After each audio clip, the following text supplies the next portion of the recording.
ปสัมปันนาสังเกนะสัจธัมโมจาปันทิโตจาอายัสมตากัลยาเนนะอุปชาเยนะธรรมติสังคัสสะตัสมาทุนหิเอวะเมตังภารยามิ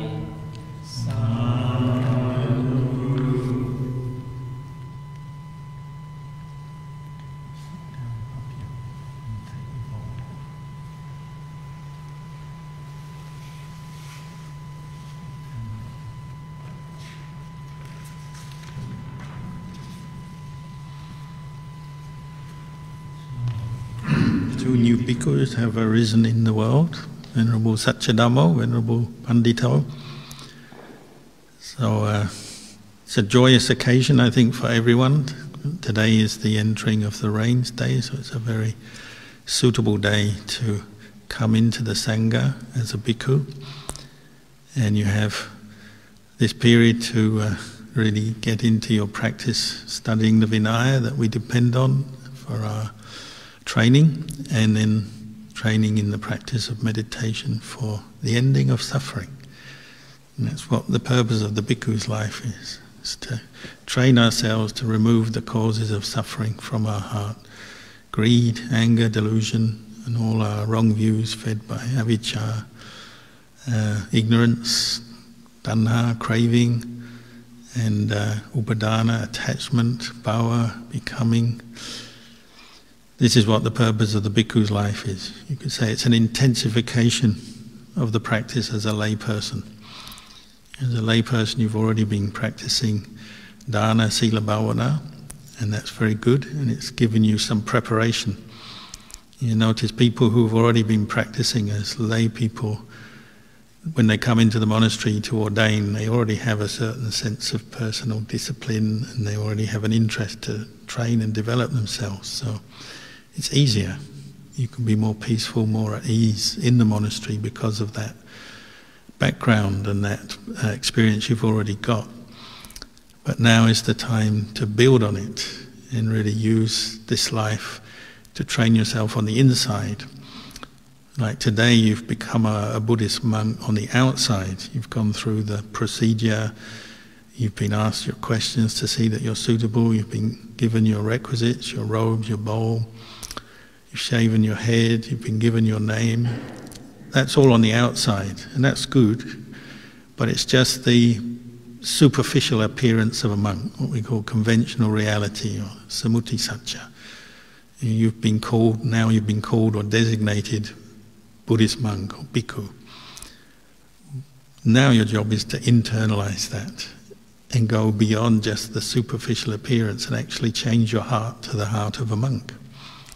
And that's not so easy because we come into the monkhood with our accumulated karma and defilements and misunderstandings and lack of mindfulness and all the problems that we have as lay people.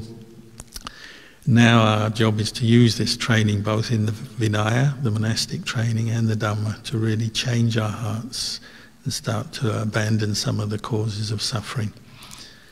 And that's what the practice is. It's really changing not only your physical appearance but your mental activity and your real heart, your citta, to the citta of one who is pure and free from craving and attachment. And that's where you have to now develop your practice and put your energies. It's a bit like making a Buddha statue. Ajahn Chah used to say, you make a Buddha statue, the raw material for a Buddha statue is just some wood or some wax or some bronze ingots or clay. The artist, the craftsman, has to take that and craft it, design it, mould it, shape it into a Buddha. And that takes a lot of effort and skill and work. It's the same with a monk. You get given your monk's name, you shave your head, wear the robes, but now you have to put all your effort into actually changing your internal state of mind into the mind of a monk. And the training in Vinaya, the monastic rules, give us this sense of, particularly a sense of humility and hiriyottapa, sense of shame and a conscience, not being one who acts in unskillful ways. We're training to abandon our more aggressive tendencies. We live celibate. We live in a harmless way, and we live in a simple way. As a bhikkhu, we only have these basic requisites, which in a moment I'll just talk about in Pali, use the Pali language. But it's basically we just have our robes, our bowl to collect alms food, which is just the leftover food for whatever lay people are kind enough to share with us. We have the foot of a tree as our dwelling, or we're lucky we have kutis at the foot of trees in the forest, but it's a very simple, small dwelling. And we have medicines for sickness. The most simple medicine for a Buddhist monk is fermented urine, which does work. Many monks who have been out in the wilds have sometimes had to depend on even just fermented urine for medicine. Luckily, we have access to many other medical treatments and healthcare these days, but still, the idea is just to learn to live with the basics, the basic necessities, so that you can devote more of your energy to the practice rather than spend all your time seeking material wealth and trying to build yourself up in that more normal way as people do in the world. But now you're devoting all that energy, your intelligence, your skills towards training your mind to develop insight into the Dhamma. But you also need the Vinaya training to support that, to give you that stability of mind, a sense of ease, being at peace with yourself, with other people. So the other 4 important things you have to learn when you first become a monk are just the 4 things never to be done. So a Buddhist monk is celibate, so we never commit acts of sexual intercourse. Buddhist monk is frugal and respects property, and we own very little, just our bowl and robes, so we don't steal, we don't kill. We learn to let go of our aggressive tendencies, so we don't kill people or even just small insects. The Buddhist monk is one who is synonymous or symbolizes harmlessness, living in the world. And we also don't make false claims, because that can be very damaging for our own understanding of Dhamma and for the community as a whole. If we were to make claims that we were enlightened when we're not, or we've attained samadhi when we haven't, and other similar claims, they can be very confusing to us and confusing to others and very damaging. So those are the 4 things never to be done. What are the things we should be doing? Well, putting effort into studying the Vinaya, and then developing our meditation skills, developing mindfulness on an object such as the breath or the recollection of the Buddha, Buddhanusati, bringing up that state of calm and stillness so that we can develop insight, wisdom, vipassana wisdom into the true nature of phenomena. Come to understand this body is impermanent, and what's impermanent is unsatisfactory, it's dukkha. What is impermanent, unsatisfactory is not a self, it's not a being, a person that lasts, that we can control or own or make do what we want. You come in to develop that insight that this body is not self, and it goes according to nature. Every day we get older. Today you become a Buddhist monk, so you're one day older now as a Buddhist monk, tomorrow will be another day, and so on. And the body is aging all the time.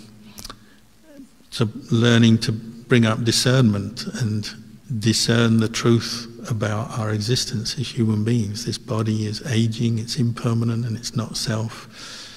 The things of this world are aging, not self. And everything is in a state of change. And the one who is wise or has developed insight sees that, they know that, so they can understand that truth very deeply.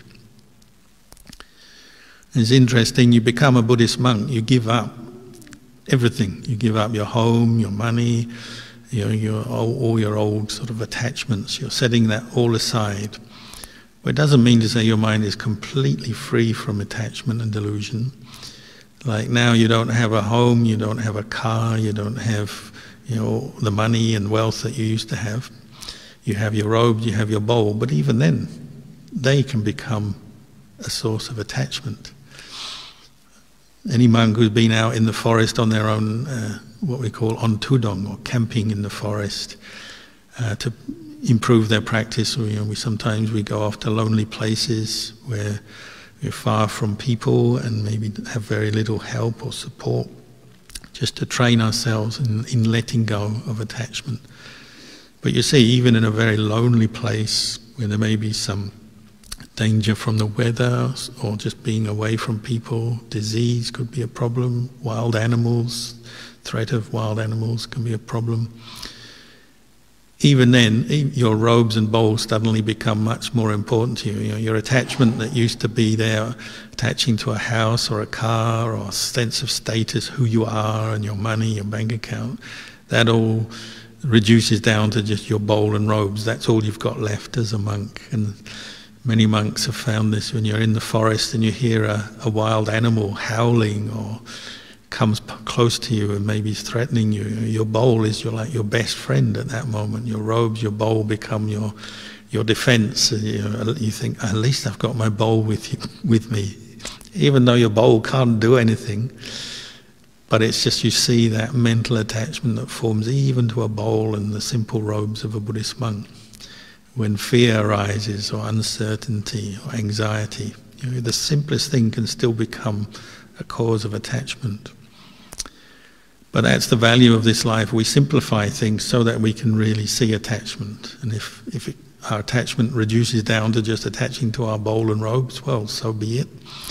But it allows us to really see it and then maybe work to let it go and realise, ultimately all the material things we have in this world are temporary. When we die, we don't take them with us. They're not our real refuge, our real source of happiness in this world.